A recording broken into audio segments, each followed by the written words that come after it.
piece of cake on a silver plate. You have to suffer for it. You have to exhaust energy. You have to exhaust money, material. The typical, usually the most, typical act which will nullify Hajj is sexual intercourse. If sexual intercourse happens anywhere after the Ihram and before the end of the Hajj is spoiled. And you know Hajj... You said it's absolutely forbidden during it's completely, and it spoils it. Okay. And you know Hajj is only 3 days. Only 3 days. Despite the fact that our people will spend in the whole land 1 month, it is because of the distance and probably we don't control our means of transportation. Yes. But otherwise, you can wait until it is just 1 week. 1 week. You go and do your Hajj and you come back. Hajj is only 3 days. 3 days. The 8th of Zil-Hijjah, when people move out of Makkah to Mina. The 8th of Zil-Hijjah is where the Hajj begins. And that is the day that they do the intention, the Ihram, put on the Hajj clothes, and they get out of Makkah and then sprinkle themselves in the area of Mina. They call it Yawm al-Tarwiyah. That is the day that Muslims are spread over that vast land called Mina. That is the 8th of Zil-Hijjah. They spend the day there, pray Asr, Zuhr, Maghrib, Asr, they sleep in Mina. That is 8.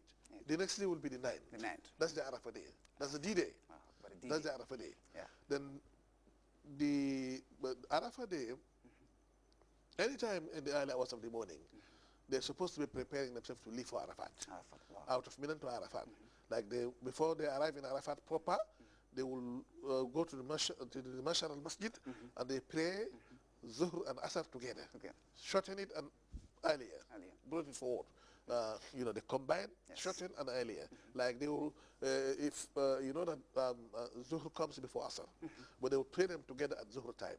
Then after the prayer, that's the 9th, they move to the Mount of Arafat. Spend the rest of the evening there, praying, making all sorts of supplications until the early hours of the evening.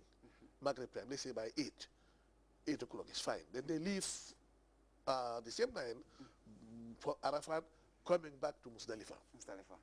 Muzdalifah, the ideal situation is for them to sleep in Muzdalifah and pray at the main masjid there. That's the ideal situation. But this is not happening in most instances because now the people who go to Makkah, the number is too large. That if they were to move together at the same time toward the Kaaba on the 10th day of Zil-Hijjah, there could be problems. And that is why they are zoned according to regions and countries. Sometimes some people will have to leave Muzdalifah before Fajr time. So by the time they arrive in Mina, it will still be the night of the 10th, that is the night of Zil-Hijjah. But then from Arafat, when they come to Muzdalifah, the ideal situation is for them to sleep there, to spend the night. So early in the morning, that's the 10th day of Zil-Hijjah. This is the 3rd day. That is the Yawm al-Hajj al-Akbar. That is the biggest day. Of Hajj. Yes, the Yawm al-Hajj al-Akbar. Because that is the day that everybody will have to come to Makkah. It's the big meeting. Yes, everybody will have to come to Makkah in one way or the other. So you see human beings moving in their masses, in large numbers. They're flowing like waves of water, moving down from Muzdalifah to Makkah. So they arrive in Makkah, before arriving in Makkah, when they move from Muzdalifah early in the morning, after Subh prayer, they have to come to Mina. And then where they will do the Jamra, through the stone. There are 3 Jamrat, but on that particular day, they will only confine themselves to 1 Jamra. 7 stones, make their prayers, and then they shave themselves or they remove their hairs, and then from there, that's still the early hours of the 10th of Zil-Hijjah. They move to Makkah, to the Kaaba, to do the biggest tawaf. That is the biggest and the last tawaf, or the circumambulation of the Kaaba, and then the Safa Marwa, because that is the day that they have to do the 2 of the pillars, the 10th day of Zil-Hijjah. The first pillar they do the first pillar on the 8th. The second pillar they do it on the 9th, which is Arafah. But on the 10th they do the 2 pillars. That's the Tawaf and the Safa and Marwa. So by the end of the Safa and Marwa, on the 10th of Zil-Hijjah, essentially speaking, the Hajj proper is over. Okay. It's Hajj, the Hajj proper is the over. basic tenets Yes, have been done. performed now. So now they can remove the ihram clothes, you know, go back to the traditional, normal dressing, but they are not yet back in Mecca. They'll have to leave Mecca again, go back to Mina, and spend 2 or 3 days for this what they call the days of Mina. That every day they'll go to the Jamrats and throw the stone in the 3 areas, in the 3 Jamrats. They do this. That's the first day after Hajj, after Eid. That's the second day of Eid. The 3rd day of Eid. After the 3rd day of Eid, when they do the Jamrat, they can go back. If they like, they can spend another day and make sure that they spend 3 days in Mina. So after the Eid, they can spend either 2 days, not less than 2 days, 2 days or 3 days in Mina. Now after the last Jamra in Mina, whatever that you can call Hajj, and its how to call it attributes, it's over. Now they can start now going out of the Holy Land, to their respective destinations. Okay, if you're just joining us, you're reminded that you're watching ICRA, exploring the fundamental and basic tenets of Islam. Our guest tonight is Dr. Abubakar Senghor, the Dean of the School of Law at the Faculty of Law at the University of the Gambia. Don't forget, you can join us later, have your say and ask questions on the program when we open our lines. The number to call is 437-5905 for our local callers, and our international callers can join us on 437-3910. That's ICRA, exploring the fundamental tenets of Islam.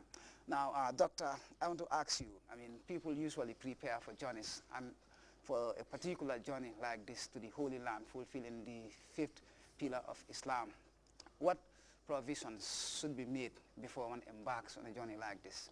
That's a very good question, Ibrahim. Of course, materially, you would have thought of health. That health-wise, you must be okay. Of course, realistically speaking, if you are not healthy, you cannot go. You must be physically fit. Financially, you must be okay too. You must be financially fit before you can go, because these 2 elements are important when it comes to the preparation. But when we talk about provision to carry, we are not talking about these things. What are we talking about then is taqwallahi. That is to fear God, to have God. So that's the most important provision. That's the most important provision. For Hajj, taqwa. Taqwa. Piety. Piety. You know, you must be in other words, a real Muslim. Real Muslim. And you are not going. You are now going for God alone. And what you have in your mind and in front of you is God. Your objective is to go and appease God. You must have God in you, in your mind, in every moment of you. Sanctified. That is the most important provision.